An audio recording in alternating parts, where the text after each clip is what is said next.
Hello, guys and gals, me Mutahar, and how's it going, ladies and gentlemen? You know, I want to kind of talk a little bit about Linux. This is not a cope video. I'm not going to sit over here and tell you guys, bro, Windows is so bad, Linux is so great.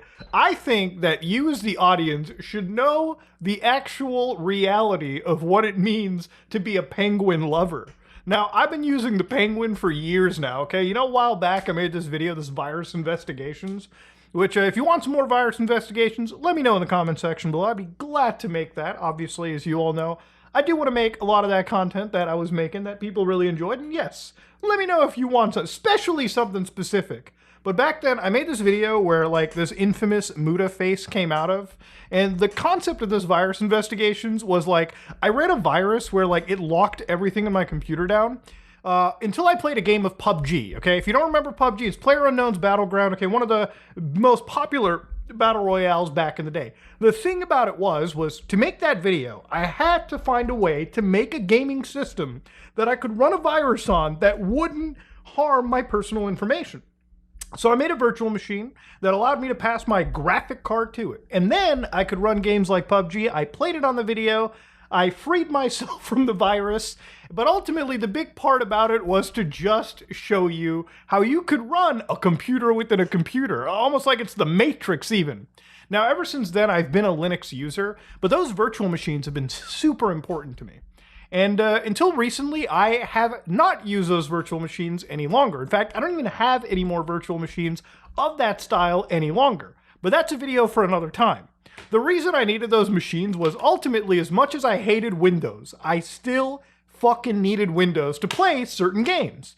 Certain games that would be online only, certain games that would, you know, require the most upgraded graphical techniques that still didn't work underneath Linux. You know, like 6 years ago, Linux gaming was kind of in its infancy. A lot of games didn't work. In fact, if a game came out, you sometimes had to wait a couple months for it to actually start functioning. And even then, there were some issues. Nowadays, anytime a game launches day one, it's actually not uncommon that it works alongside the guys over on Windows, which is why I think promoting it has become a little bit easier for the average Andy.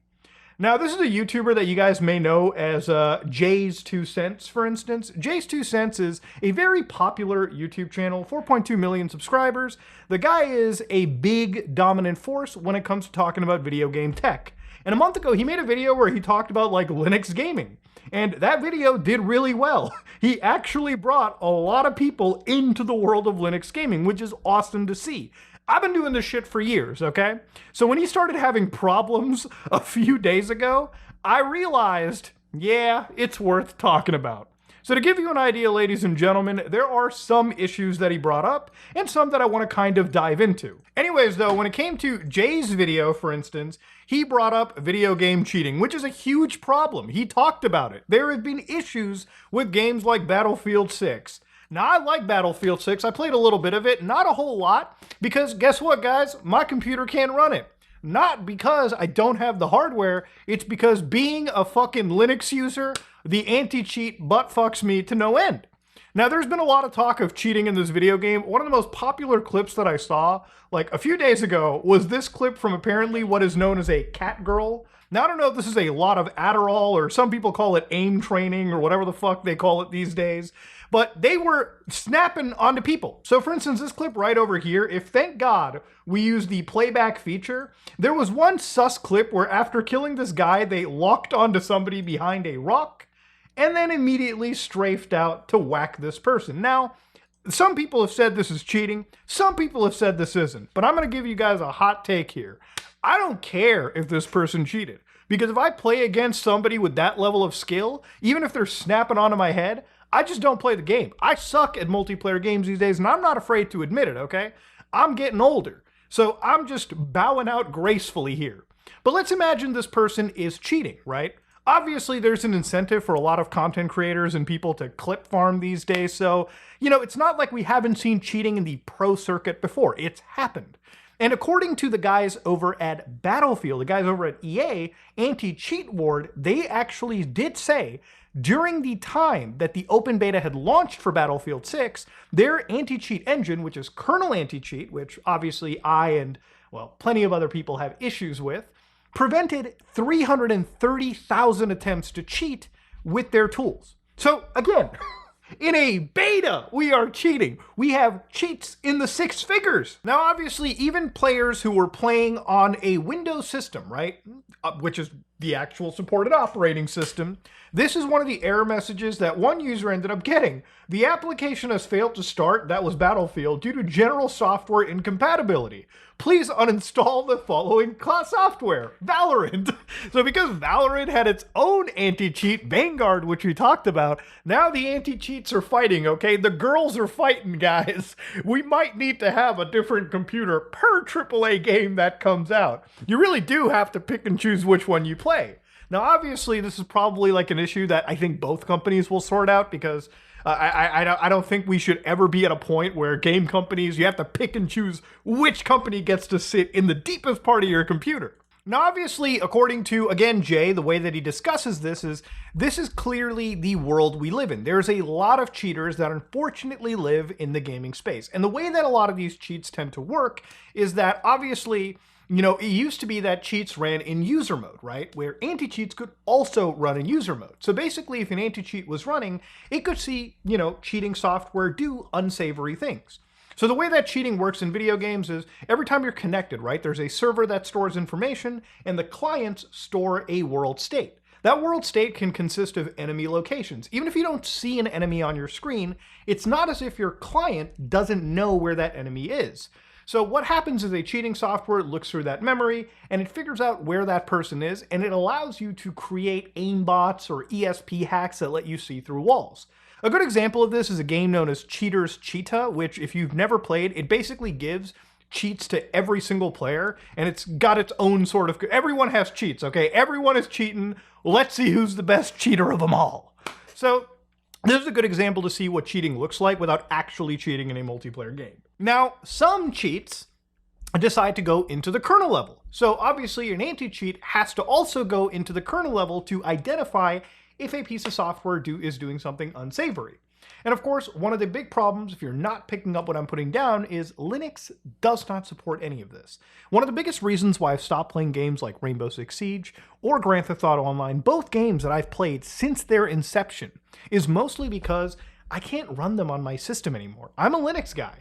Even using virtual machine software like I discussed earlier, even that is getting banned. Most of that stuff is already patched out. Now sure, I could sit down and constantly fight with the anti-cheat providers and still get access to these games, but then I'm putting my accounts at risk. Accounts that I actually have a lot of real gaming history attached to that I really don't want to lose. So it's really just give up on playing these video games, or for the most part, play them on PlayStation, where anti-cheat really doesn't matter.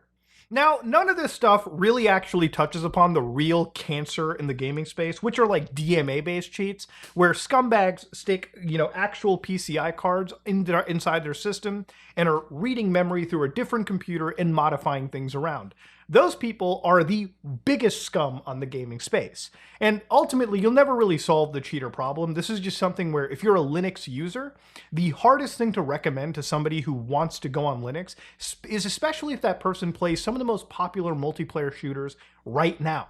For me, I don't really play those games, so switching to Linux wasn't really that big of a deal. Plus, I do a whole lot of more shit on my system that isn't gaming. So this is a graph of like performance that Jay was getting. Now, if you look at this graph really quickly, there are games like Stalker 2, where if you're on Windows, the average performance is 98.6 frames per second. On Linux for him, underneath Bazite, which I've also hyped up, doesn't even touch 60 frames on average. I mean, that, ladies and gentlemen, is a fucking massive, that's like a 40% performance drop you're seeing right there. And it's not just that, some games fare better, like Cyberpunk, even though it's not 1-to-1, still has a bit of a loss on Linux. Avatar, still a big loss, 140 all the way down to 115. And for their lowest lows, 106 all the way down to 66. That, ladies and gentlemen, is obviously a little bad. It's actually not a little bad, it's pretty bad. Now, there's a couple of things that made me kind of question why this happened to him.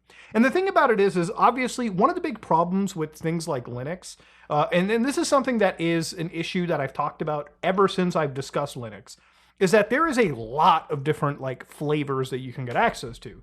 Downloading Linux is like going to a fucking ice cream shop, okay? When you go to an ice cream shop, there's usually like 3 flavors that are like goated, okay? You got chocolate, you got vanilla, you got strawberry, okay? And I want you to look at that similar to like the parent distros of Linux, things like Debian, things like Arch, you know, those parent, you know, distros. Everything that disseminates from them is like a goofy flavor that some of them are good, some of them are actually dog shit. So again, going to DistroWatch, which is, again, not a site that I totally recommend, but you can see on these like hit rankings, this is one of the most schizophrenic charts in history that I've seen. I swear every fucking year, this list changes pretty dramatically. So if you look at things like Arch Linux, which is basically like what the vegans of Linux are, that is number 48 on this list, okay? Generally at the top, there's things like Kashi OS, which apparently is actually better for Linux gaming than Bazite. And I didn't really even know about this until, of course, very recently, like a few months ago, really.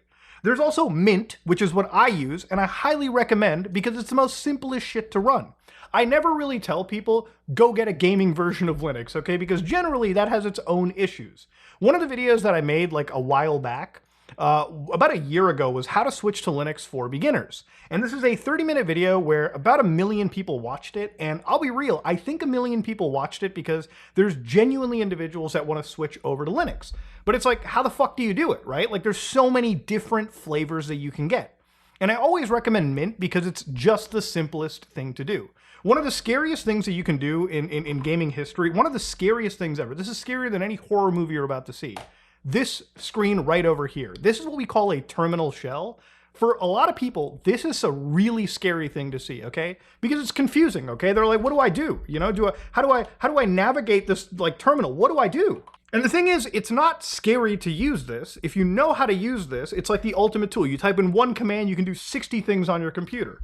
But I'm pretty sure most people that want to just play video games on their system or browse the internet, watch some videos, never in 1 million fucking years want to open this. I mean, how many times as a Windows user have you opened up the Windows terminal? I mean, honestly speaking, how many times as a Mac user have you honestly opened up the Mac terminal? Unless you're like a programmer, unless you're somebody that is a power user, you probably don't mess around with it. But with Linux, it almost feels like in some cases, it kind of is a requirement, which is why for the most part in this video, I kind of walked through GUI enabled tools. I walked you through how to do all of this within the standard frameworks that you were accustomed to, how to update your operating system, how to install drivers, how to do almost anything, even applications. I wanted to make this as simple as possible because I think if you want people to convert to something like Linux, you have to make it look as familiar as you can. It's not that people don't want to learn, it's that people just want to have a normal transitioned experience. That's it. You know, there's been a joke in the Linux community that to install a web browser, you need to be like fucking Neo from the Matrix and type in 1 million commands. And I've always fought against it because yeah, it's a meme, but it's a meme that some people end up, for some reason, believing. And to show you it's as simple as going to an app store and installing whatever browser you want is something that I feel needs to be drilled into people's heads. Now, one of the big things with Linux gaming is obviously Proton. I don't have to sell Proton for you. Valve made this amazing piece of technology. They forked Wine, which is not an emulator, literally what it stands for. The thing about this is that obviously for a lot of games on Linux, they're not Linux ports. They're just Windows versions that are running through a translation layer where, again, commands that typically would be for Windows are completely converted on the fly as a Linux equivalent call. So that's why a lot of your favorite games tend to work pretty well. But to go back to Jay's video, the more complex a game can get, right? Like for instance, let's say you add things like ray tracing, which actually does work underneath Linux. Is it exceptionally as good as Windows? No, there's actually more of a performance loss, I believe on average, if you start doing crazy stuff like that. Which, if you go back to the virtual machines I talked about earlier, was actually one of the reasons why I had those VMs. If I wanted to play some of the latest and greatest games with ray tracing and specially requiring things like multi-frame generation or whatever, I would need to use Windows in a virtual machine because the drivers underneath Windows are actually a fair bit better, especially when it comes to Nvidia. See, when you're using an Nvidia GPU underneath Linux, there's going to be a performance loss, and it's going to compound depending on which technologies you use. If you run DirectX 12, if you run ray tracing, on average, your experience in Linux if you play at that super high end, will never be as good at the moment as Windows. And that's the one thing I never want to like oversell to the audience, because I know that in my community, there's a lot of gamers that play, you know, shit like Balatro or Schedule 1 and that's it, like just indie stuff. But there's a lot of you guys that play some of the most recent, greatest games on your system. And if your experience is hampered, I don't want to oversell you on an experience that I personally know is never going to be that good. And even in my videos, I have to walk people through how to actually install GPU drivers. See, when it comes to things like Nvidia is probably one of the worst fucking companies that I could ever tell you right now in regards to Linux support. Now, they've gotten better, but they ain't nowhere close to good. Now, depending on how you actually install Nvidia drivers, it can change depending on each different system you use. So for instance, it's never really provided in the best possible example. Like there's never really like a straightforward guide. Generally, the experience for that is like this. So you go to your driver manager underneath like Linux or Linux Mint, just as an example. It's different for every single system you use. You know, if you're on Windows, what do? You just go to Nvidia's site, you download your driver, and you run an application. But underneath Linux, you would have to go into your driver manager like Mint here and pick which driver you want. So typically, you want the one that's the higher number, and that would be the one that they recommend. But the thing is, this isn't even built out of the box. You don't see this unless you go through what I'm about to show you. So you're somebody that wants the latest driver. You probably go to Google and you type in Linux Mint Nvidia drivers. And then of course, you're like, whoa, what do I click on? So I'll guess I click on the October 31st, 2024 page, enter that in, and whoa, where do I go? Maybe I scroll down and I guess I find this one link, launchpad.net. So you go over here, and then hopefully speaking, you follow the guides right over here. So you go down here and you add this PPA to your system, and you're like, what does that even fucking mean? What is a PPA, Muda? Well, this is where you get that terminal again, and you start copying these commands into your terminal, and basically, hopefully on that driver page, you get these drivers. Now you might be like, whoa, that's so confusing. What the fuck am I? That's one of the issues that I have to talk about with things like Linux, right? It's not always straightforward. There's always some level of learning and tinkering needed. Now to go back to Jay's video, I don't think that he was like, misleading the audience. I think that there's probably something that he may have missed out on because he himself is an admitted Linux scrub. And it's okay to be a Linux scrub, okay? This is a guy that has primarily been using Windows. The reason why I think this video is so good and so important is because it really is like a mind into a normal person's use of Linux. And if he's having issues, instead of bullying the guy or like going into his comment section and going, hey, you fucking idiot, you're wrong. Maybe we have to figure out how to actually help the guy or at least educate the people and tell them why Linux ain't perfect. Now, it's probably a bunch of other things that happen in this video and other problems that maybe explain why his performance issues were a thing, because his graphs looked really bad. And I myself have obvious performance loss in Linux, but I don't even think it's really ever that bad. There might have been an issue going on over here, and I think that probably needs to be somewhat addressed. Again, it's different depending on which OS you're using, which GPU driver you're on. Honestly, hardware makes such a big difference in this entire space. Now, the other thing that I saw in his video was somewhere down in the testing, it literally broke on him, right? So he's trying to boot into this system, and apparently it was just giving him errors, right? Like he was seeing this screen, entering emergency mode. Now, for Windows guys or Mac people, you probably go into this cute, nice recovery interface. For Linux, if it breaks, this is what it fucking looks like, okay? You better get used to reading that shell and figuring out what's wrong. And generally speaking, you can figure out what is an issue. Something is going wrong in a system, and obviously it's going to be frustrating. And genuinely, he asks people for help. Now again, normally when I have an issue with Linux like this, I've never had something break that bad, but generally what I usually do is just reset my system from fresh anyways. But one thing I will say about Linux is, for the most part, I've never had a catastrophic crash somewhere like that. One of the things he talks about with dual booting is hey, what if I install Windows alongside Linux? And that's good to have. The thing is, you want to have that. But one of the things that I kind of feel you should step away from, and this is a common mistake, is that people always install operating systems to one drive. Now, this is an NVMe drive. Typically, you install your operating system here and some games, and you get some really good speeds. But the thing is, anytime you dual boot a system, whether it be Mac, Linux, or Windows, and so you can actually have all three operating systems on a PC, provided your hardware is compatible enough.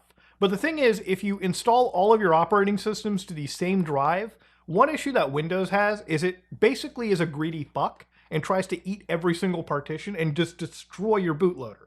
So you want to have one operating system for one physical drive, okay? And generally speaking, if you want to still use Windows, which I may actually have to consider doing that if I want to play some multiplayer games, consider going back to dual booting, because I'm out of the virtual machine game at this point, okay? The VMs are just not cutting it for multiplayer stuff anymore. And honestly, if that's the only reason I need to use Windows anymore, I may have to consider dual booting. Now look, to end this video off too, it's like, look, Linux has kind of slipped down a little bit. Like, we're down to 3.9%. So obviously it's not to say that Linux is, gonna ever beat Windows. It probably won't. Windows is actually kind of gaining a share a little bit. So I don't want to speak out of turn here. Now, obviously, Linux is just a hair trigger behind OS X. And by hair trigger, I mean over double behind. And if the guys over on Mac are having issues with gaming, and there's different problems there, obviously Linux is not going to be a focus for a lot of the gaming community for now. A lot of the gaming community, since they're focused so much on this anti-cheat stuff, this anti-cheat like fucking boner, a lot of those big popular multiplayer games probably will not function on Linux for a good while. And obviously some of the most recent releases on Linux, the recent games, especially games with forced ray tracing and things like that, will genuinely have a problem underneath Linux. Now, obviously for me, it's not a big issue because most of the games I play are either indie games now or probably games that are 10 fucking years old. Now, the other issues that I kind of have a problem with underneath Linux still to this day is probably things like modding. It's just not as easy underneath Linux as it is on PC. I mean, usually on PC you drag and drop files. On Linux, similar idea, but you also have to do things like DLL overrides and other stuff that, already makes a complex thing like modding even more so complex for the average person. But look, Linux is not perfect. Okay, and Linux isn't necessarily gonna get the win that we are all hoping for. I think the best thing about Linux right now is that it's become somewhat of a competitor. But I think going into the future, depending on the kind of, as a gamer, right, as somebody that has looked at the most popular games right now, unfortunately, given how invasive anti-cheat solutions are, or just how fucking intense these proprietary gaming solutions are, where, going into the future, most games need shit like upscaling, need stuff like frame generation.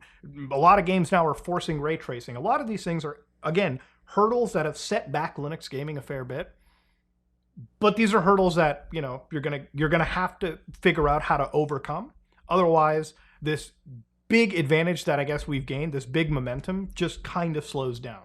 Now, looking at, again, Jay's video, I think it's easy to look at his video and think that's just bad FUD for the Linux community. But to me, as somebody that's been talking about this for years now, 6 years I've been talking about this stuff, man. I've been advocating Linux for crazy.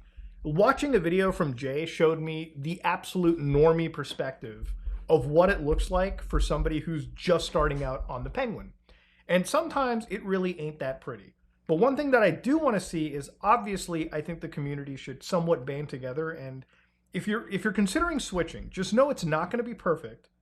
And you're definitely giving up a fair bit of things in the gaming space that are super popular, okay? I would never tell somebody, just get used to not playing Battlefield 6. It's one of the biggest games that's coming out. And to tell somebody on the PC that, just don't play it. Don't play the newest COD. Don't play the new game that everyone's playing because the system you're on doesn't support that cheat. Now, is there ever going to be a situation in the future where Linux will support those cheats? Or the gaming will get better? I think when it comes to the technologies like ray tracing and all that shit, it'll probably get better. But honestly, guys, when it comes to the whole cheating situation, I don't think that's ever going to change. I think if anything, we're going to have to get used to either having a different system that runs these games, or in some cases, multiple systems, or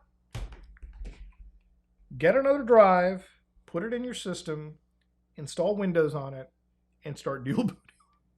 That's about all. But yeah, that's me, Mutahar, ladies and gentlemen. If you like what you saw, please like, comment, and subscribe. Just like if you dislike it, I am out.